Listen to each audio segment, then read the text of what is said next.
Hello my dear friends and welcome to StudyIQ. I am Joy and today in this lecture we will discuss about the merger of PFC and REC. First of all, let us look into what is the current affair. The Union Cabinet has approved the sale of majority stake in REC and also in PFC.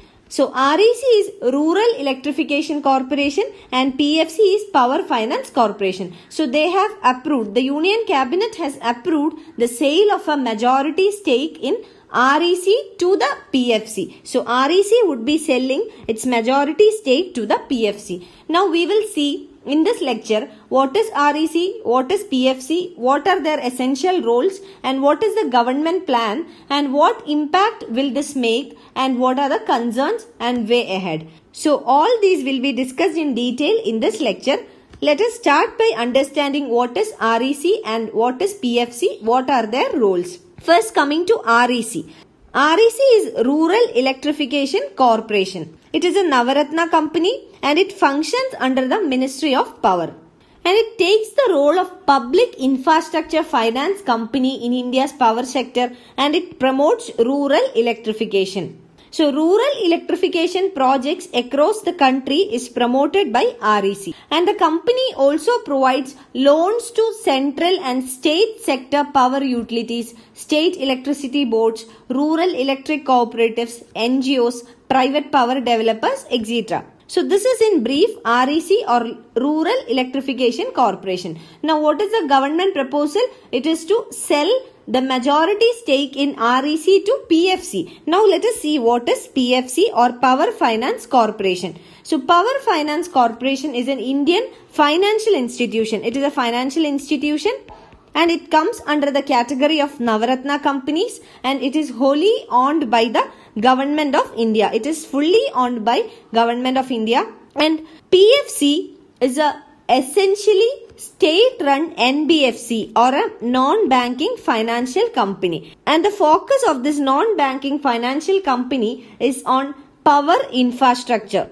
Now, the focus is power infrastructure. But in case of REC, we have seen that the focus of REC is on implementation and finance company with the focus on generation. So, implementation of the projects, rural electrification projects and also rural electricity generation. That is the focus of REC. Now, the focus of NBFC, that is PFC as an NBFC or as a non-banking financial company is on power infrastructure. Now coming to the plan of the government. According to the Union Cabinet's plan, PFC or the Power Finance Corporation will take over 52.63% stake in REC. That means a majority of the stake of REC will be taken by PFC or Power Finance Corporation. And this decision of the government will create a single state-run company that will dominate the power finance sector. So, if PFC takes over 52.63, that is a majority of the stake in REC, together PFC plus the shares of REC, it will together create a single state-run company, that is a government-owned company that will dominate the power finance sector, and this will help in lending to renewable energy projects. So for the new projects, this will serve as a single state-run company or a larger company. And in the future, REC will depend on PFC when it comes to raising of capital. So as a summary, we can say that this will be counted as a takeover, but the government insists that the two companies will be allowed to hold on to their distinct identities. That means the name will not be changed, the identity will not be changed, but in effect it is a takeover. Now, the plan will also help the government to raise almost 140 billion rupees and thus it will help the government to meet its disinvestment targets. The disinvestment target of the government is 800 billion rupees. So, from this takeover itself, government will be able to meet around 140 billion disinvestment target. And in the Union Budget 2018-19, a disinvestment target of 800 billion was set out. So, this will help the government to meet its disinvestment target as well. Now coming to the concerns regarding this takeover. Earlier, the proposal of the government was exactly the opposite. Now, what is the proposal? PFC will take over majority stake in REC. But the earlier proposal was that REC will take over a majority stake in PFC. Now, the decision has been altered or reversed because there was an advice from the Union Power Ministry. Now, from the previous examples, if one government-run company buys a stake in another, for example, these two are government-run companies. So, one company is buying stake from or shares from another company. It will not reduce the state control, and this is not going to make any impact over the control of government or the state on these companies. So, that is one major concern.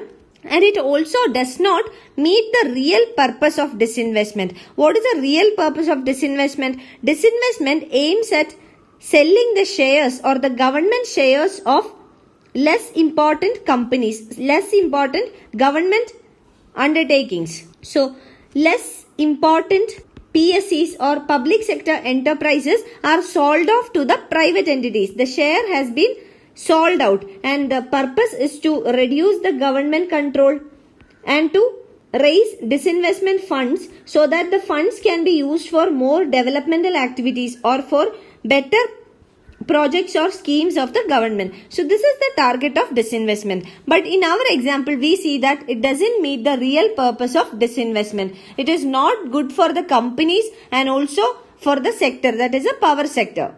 And here what really happens is that the purchasing company, here it is the PFC. So PFC will have to take an extra debt in order to purchase or to finance the purchase of the shares from REC. And further what will happen? The purchasing company, that is the PFC, will be more and more burdened. So PFC will have a more burdened balance sheet. Same is the case with REC also. They will also have a more burdened balance sheet. The PFC has already a non-performing asset of worth 14,000 megawatts. So, on the top of this non-performing asset, the debt burden would be burdening the balance sheet of the PFC. So, this can never be said as a disinvestment in its real sense. It is not going to meet the targets or the advantages which disinvestments would provide. It will not help the government to finance other developmental activities or other projects, or it will not also bring down the government control or the state control on this public sector enterprises. Now, as a result of this burden balance sheet, there is also a chance that the ratings for both the PFC as well as the REC will come down. So, what happens if the ratings for these companies come down? The cost of raising capital will also increase. Now, if the ratings go down, the government will feel it difficult even to raise more capital for the companies. One government argument regarding this takeover was that it will be easy to access capital or capital would be cheaply available. But this is a wrong notion, because if the ratings go down, the cost of raising capital will also increase. Now, what is the way ahead? Government has to re-examine the decision it has made. That is, the Union Cabinet has made this decision.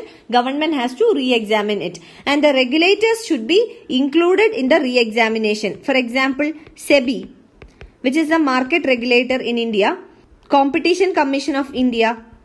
So, these are all the important stakeholders. So, these stakeholders or the regulators must be involved in the re-examination process, and considering the recommendations and views of these regulators, government should make a wiser decision regarding this stake takeover. And also, the RBI should be given a chance to demonstrate its independent recommendations in this view. RBI is the monetary authority of the country. So, RBI must also be considered or consulted before such a decision is taken by the government. So, if the plan of government is to reap the benefits of disinvestment, this is definitely not a good proposal. But if the government plans only to meet the disinvestment targets, this can help the government in meeting the disinvestment targets, but at the cost of public finance or the public funds. So this decision must be reviewed by the government in consultation with major regulators and stakeholders like the RBI, SEBI, Competition Commission of India, etc. You can find the PDF of this lecture on my Facebook page. And for any queries regarding your UPSC preparations, you can get in touch with me on my Facebook page, or you can email me at joyce.studiiq@gmail.com. Thank you. I wish you all a very good day.